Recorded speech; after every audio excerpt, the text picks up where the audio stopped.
কটাই রে, তাড়াতাড়ি চল তাড়াতাড়ি চল, নাহলে ব্যাংকটা বন্ধ হয়ে যাবে। লোনের ইন্টারভিউটা দেবো কি করে? ও দাদা শুনুন না, বলছিলাম কি ধর্মতলা যাব। তা ধর্মতলা যাবেন, যান না, আমি যাব না। আরে দাদা আমি যাব, আমি। তা যান না, আপনাকে কে আটকেছে? আরে দাদা আমি বলতে চাইছি আমি কি করে যাব? কেন, রাস্তা দিয়ে যান। ওহো, আমি জিজ্ঞাসা করছিলাম রাস্তাটা কত দূর যাচ্ছে। কেন, রাস্তা আবার কোথায় যাবে? আরে দাদা আমি যদি ধর্মতলা যাই তাহলে কিভাবে যাব? সকাল সকাল কি গাঁজা ফাজা খেয়েছেন নাকি? গাড়ি আছে যখন গাড়ি করে চলে যান। এই যে দাদা, ঠিকঠাক ভাবে কথা বলুন। বলুন না, কথা বলান। কার সাথে কথা বলবো? ওই যে বললেন ঠিকঠাকের সাথে কথা বলাবেন, তা কথা বলেন ঠিকঠাকের সাথে। আরে এ তো মহা মুশকিল। আমি বলতে চাইছি ঠিকঠাক ভাবে, মানে ভদ্রভাবে সম্মানের সাথে কথা বলুন। দাদা আগে আপনি ভালোভাবে ডিসিশন নিন তো, কার সাথে আগে কথা বলতে হবে, ঠিকঠাকের সাথে না ভদ্রভাবে সম্মানের সাথে? আরে এ তো মহা মুশকিল। আরে দাদা আপনি শুধু বলুন তো ধর্মতলাটা কোথায়? কেন, ধর্মতলা তো ধর্মতলাতেই। আচ্ছা দাদা এবার বলুন তো পার্ক স্ট্রিটটা কোথায়? পার্ক স্ট্রিট ওটা ধর্মতলাতে। তাহলে এবার বলুন তো ধর্মতলাটা কোথায়? পার্ক স্ট্রিটে। আরে দাদা আমাকে বলুন তো ওই ধর্মতলার পার্ক স্ট্রিটটা এই দুটো জায়গা কোথায়? কেন, দুটো জায়গা তো একই জায়গায়। আরে ছাড়ুন ছাড়ুন, আপনাকে আর বলতে হবে না, আমি অন্য কাউকে জিজ্ঞাসা করে নিচ্ছি। আরে দাদা আপনি অন্য কাউকে জিজ্ঞাসা করতে যাবেন কেন, আমাকেই জিজ্ঞাসা করুন না। তাহলে বলুন, কি বলবো আপনাকে? আরে বাবা রাস্তাটা কোথায় সেটা তো বলবেন। আরে কোন রাস্তা? আরে দাদা ধর্মতলা যাওয়ার রাস্তা। ও তাহলে আপনি ধর্মতলা যাবেন, তাই এই কথাটা তো প্রথমেই জিজ্ঞাসা করতে পারতেন। আরে দাদা আমি প্রথম থেকে তো এই কথাটাই জিজ্ঞাসা করছিলাম। কখন জিজ্ঞাসা করলেন আপনি? আচ্ছা ঠিক আছে ঠিক আছে, আমি তখন জিজ্ঞাসা করিনি। আচ্ছা দাদা এখন তো বলে দিন। এর তো মহা মুশকিল। আরে দাদা কি বলবো সেটাই তো বলবেন। ওই যে ধর্মতলা যাওয়ার রাস্তাটা একটু বলে দাও মালিক। ও ধর্মতলা যাবেন তাই তো? আজ্ঞে হ্যাঁ, ওই যেখানে যেতে পার্ক স্ট্রিট পড়ে কি তাই তো? হ্যাঁ দাদা হ্যাঁ হ্যাঁ।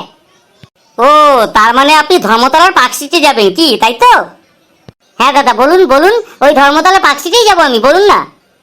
আসলে দাদা কিছু মনে করবেন না, ওই ধর্মতলার পার্ক স্ট্রিটটা না আমার ঠিক চেনা না, আপনি প্লিজ অন্য কাউকে একটু জিজ্ঞাসা করে নিন। এই শোন, এতক্ষণ ধরে আমার সাথে ইয়ার্কি মারছিলি, তোকে ধরতে পারলে না মেরে একবারে পাইট পাইট করে দেবো, চল ভাগ এখান থেকে। বাবারে বাবা কেটে পড়ি, এ তো রেখে ফায়ার হয়ে গেছে দেখছি। এই দাঁড়া, এই দাঁড়া, পালাচ্ছিস কোথায়? আলা সকাল সকাল আমার সময়টা দিল নষ্ট করে। পরে কি আছে চলে আসুন। হ্যালো। হ্যালো। হ্যাঁ স্যার বসুন। কি বললেন? হ্যাঁ স্যার বসুন। সত্যি ওরা তাহলে ঠিকই বলছিল। আপনি কি বলতে চাইছেন? কারা কি বলছিল? ওরা বলছিল তো প্রাইভেট ব্যাংকে যা অনেক সম্মান পাবি। বসুন স্যার, সামনে চেয়ারটাতে বসুন, আপনি তো আমাদের ভ্যালুয়েবল কাস্টমার। হ্যাঁ এবার বলুন আপনাকে কিভাবে সাহায্য করতে পারি? আপনি আমাকে সাহায্য করবেন? তাহলে একটা লোন দিয়ে দিন। আমি তো লোন দেওয়ার জন্যই বসে আছি, কি লোন লাগবে আপনার বলুন। আমার একটা বিজনেস লোন লাগবে। ও গ্রেট, বলুন এবার আপনি কি বিজনেস শুরু করতে চাইছেন? দেখুন ম্যাডাম, বিজনেস করার ইচ্ছা তো আমার অনেক রকমের আছে, এবার আপনি যে হিসাবে লোন দেবেন আমি সেই হিসাবে আমার বিজনেসটা শুরু করব। দেখুন স্যার, লোন তো আমরা ওইভাবে দিতে পারি না, আপনি যেরকম বিজনেস করবেন সেই হিসাবে আমরা লোনটা দেব। এবার আপনি বলুন আপনি কি বিজনেস করতে চান? ও তাহলে এই ব্যাপার। আচ্ছা ম্যাডাম, আপনি মুরগি দেখেছেন? মুরগি, যে মুরগিগুলো ওই ডিম দেয়। হ্যাঁ দেখেছি তো। ও তার মানে আপনি পোল্ট্রি ফার্মের বিজনেস করতে চাইছেন কি তাই তো? কে বললো আমি মুরগি পোল্ট্রির বিজনেস করব?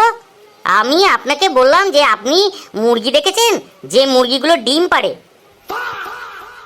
ও সরি সরি, আমি না একদম বুঝতে পারিনি। আচ্ছা ঠিক আছে বলুন, আপনিই বলুন। হ্যাঁ তাহলে আমি কোথায় ছিলাম? ওই মুরগির ডিম দেওয়া। তার মানে যে মুরগিগুলো ডিম দিচ্ছে ওই ডিম দিয়ে কি হয় বলুন তো? এবার বুঝতে পেরেছি, এগ প্রোডাক্ট। তার মানে আপনি ওই মুরগির ডিম দিয়েই বিজনেস করতে চাইছেন কি তাই তো? আরে মহা মুশকিল তো, এটা আমি কখন বললাম? আমি শুধু বলেছি যে মুরগিগুলো ডিম দেয়, সেই ডিম দিয়ে কি হতে পারে। আপনি শুধু আইডিয়া দিয়ে যাচ্ছেন, আইডিয়া দিয়ে যাচ্ছেন। আরে যে কোশ্চেনটা করেছি সেটার উত্তরটা তো দিন, আর আপনি শুধু আইডিয়া দিয়ে দিচ্ছেন আমাকে। আচ্ছা ঠিক আছে ঠিক আছে, এবার আপনি বলুন তো ওই মুরগির ডিম দিয়ে কি হবে? ব্যাস সেই একই অবস্থা, আমার কোশ্চেনের উত্তর আমার কাছেই চাইছে। আচ্ছা ঠিক আছে ঠিক আছে, আমি বলে দিচ্ছি মুরগির ডিম দিয়ে কি হয়। শুনুন তাহলে, একটা ডিম দিয়ে কি কি হতে পারে? ডিম সেদ্ধ, হাফ বয়েল, ডিম ভাজা, অমলেট। এটাই তো স্যার আমি বলতে চাইছিলাম আপনাকে, যে ডিম দিয়ে তৈরি জিনিসগুলো দিয়েই আপনি হয়তো কোনো একটা বিজনেস শুরু করতে চাইছেন। কিন্তু আমি তো আপনাকে বলিনি এই ডিম দিয়ে তৈরি জিনিসগুলো দিয়ে আমি কোনো বিজনেস শুরু করতে চাইছি। আপনি নিজে থেকে কেন এগুলো বলছেন? কাস্টমারের কোনো কথাই শুনতে চান না আপনারা? আমি বেকার এখানে আসলাম, আমি ভেবেছিলাম সরকারি ব্যাংকের থেকে অন্তত প্রাইভেট ফার্মগুলো ভালো হবে। আমার তো আশাই এখানে বেকার হয়ে গেল দেখছি। Sorry sorry, I am extremely sorry sir, আমি দুঃখিত। আপনি বলুন বলুন। সরি সরি, খালি সরি সরি বললেই হবে? খালি আইডিয়া দিয়ে যাচ্ছেন, আগে আমার কথাগুলো তো শুনবেন। Okay okay sir, I am extremely sorry. আপনার কথার মাঝখানে আমি আর কোনো কথা বলবো না। এবার বলুন আপনি কি বলবেন, বলুন। ঠিক আছে ঠিক আছে, মাঝখানে আর কোনো কথা বলবেন না, ঠিক আছে? কারণ বিজনেস প্ল্যানটা তখন বোঝাতে আপনাকে অসুবিধা হচ্ছে। দেখুন ম্যাডাম, তাহলে আমি যেটা আপনাকে বলছিলাম আপনি সেটা জানেনও, যে একটা ডিম দিয়ে কি কি তৈরি হতে পারে। যেমন হাফ বয়েল, ডিম সেদ্ধ, ডিম ভাজা, অমলেট, ভুজিয়া, এগুলো সব হয়তো। কিন্তু এইটা আমার কিন্তু বিজনেসের কোনো প্ল্যানের মধ্যে আসছেই না। আমার বিজনেস প্ল্যানটা এই হলো যে পৃথিবীর যে এত সকল ডিম যারা কেনে, মানে ওই ধরুন ঘরের লোক, বাইরের লোক, আমার শ্বশুরবাড়ি, আপনার শ্বশুরবাড়ি, বিভিন্ন টাইপের লোক যে ডিমগুলো কেনে, এই ডিমগুলো কোথায় যায়? সবাই কেনে তো? কি বলুন না, সবাই কেনে তো? হ্যাঁ হ্যাঁ হ্যাঁ, কেনে তো কেনে তো। তাহলে এবার বলুন তো ওই ডিমগুলো দিয়ে কিছু করার আগে কি করে? আপনি বলুন না কি করে? এটাও জানেন না? আরে ডিমটাকে দুভাগে ভাঙে। হ্যাঁ ডিম ভাঙে তো। আরে এটাই তো আমার বিজনেস প্ল্যান। এইটাই আপনাকে আমি বোঝাতে চাইছিলাম, এটাই হলো আমার বিজনেস প্ল্যান। মানে একটা ডিম ভাঙতে যে সময়টা নষ্ট হয়, সেই সময়টা নষ্ট যাতে না হয়, সেই জন্য আমাদের কোম্পানি কি করবে? ভাঙা ডিম বিক্রি করবে। মানে হলো গিয়ে আগে থেকে ডিম ভেঙে রাখা হবে আর সেই ডিম বিক্রি করা হবে। জাস্ট প্যাকেট খোলো, ভাঙা ডিম বের করো, আর ডিম তৈরি। এটা আপনার বিজনেস? হ্যাঁ এটাই তো আমার বিজনেস। দেখুন চিন্তা করুন, এতে করে মানুষের সময় কতটা বেঁচে যাবে। একবার আপনি নিজেই চিন্তা করুন তো, একটা ডিম ভেঙে সেটাকে তৈরি করে ওই ভাঙা খোলসটাকে ওই ডাস্টবিনে ফেলতে কতগুলো সেকেন্ড চলে যেতে পারে? মিনিমাম 7 থেকে 10 সেকেন্ড চলে যেতে পারে। এবার আপনি চিন্তা করুন তো, এক সপ্তাহে কতটা সেকেন্ড যেতে পারে, এক মাসে কত যেতে পারে, এক বছরে কত যেতে পারে। তাইলে একবার চিন্তা করুন তো, আমার এই বিজনেস প্ল্যানের জন্য মানুষের কতটা উপকার হতে পারে। এতগুলো সময় বেঁচে যাচ্ছে, এতে দিয়ে আপনারা কি করতে পারেন? এতে করে এত সময় বাঁচবে যে আপনি বাড়িতে বসে সিনেমা দেখতে পারবেন, আপনার স্বামীকে নিয়ে, বাচ্চাকে নিয়ে বাইরে ঘুরতে যেতে পারবেন, শ্বশুর বাড়ি যেতে পারবেন, মানে সময়ই সময়। এর জন্য আমি একটা স্লোগানও ঠিক করে রেখেছি, জিলো আপনি জিন্দেগি হার সেকেন্ড। কেমন লাগলো বলুন তো আমার এই বিজনেস প্ল্যানটা? এবার চটপট আমাকে লোন দিয়ে দিন তো। এটা আপনার বিজনেস প্ল্যান কি, তাই তো?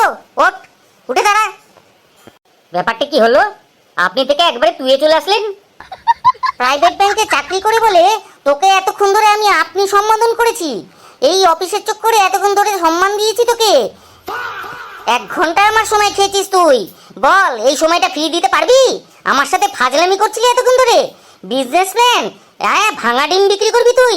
চল এখান থেকে বেরো এক্ষুনি, নাহলে এক্ষুনি পুলিশ ডাকবো, তোকে থানায় ভর্তি করে দেবো একদম। যা ভাগ এখান থেকে, নাহলে একদম সোজা বন্দুক বের করে গুলি করে দেবো পেছনে। বাবারে বাবা, এ তো দেখছি একেবারে রেগে আগুন। যেমন সরকারি ব্যাংক তেমন প্রাইভেট ব্যাংক, কেউ আমার বিজনেস বুঝলো না। যাক, বোঝার আর দরকার নেই, এখন এখান থেকে সটকে পড়ি, না হলে পেছনে গুলি করে দিলে আর বেঁচে থাকতে পারবো না, ঠিকভাবে ওইটাও করতে পারবো না। এই যে বন্ধুরা, যারা যারা ভিডিওটি দেখছো, অবশ্যই ভালো লাগলে লাইক, কমেন্ট আর শেয়ারটা করে দিও প্লিজ। আর বলছিলাম কি বন্ধুরা, আমার না লোনের প্রয়োজন ছিল এই বিজনেসের জন্য। যদি কোনো ভালো ব্যাংক থাকে আমার সাথে একটু যোগাযোগ করিয়ে দেবেন প্লিজ। আমার ফোন নাম্বারটা দেবো?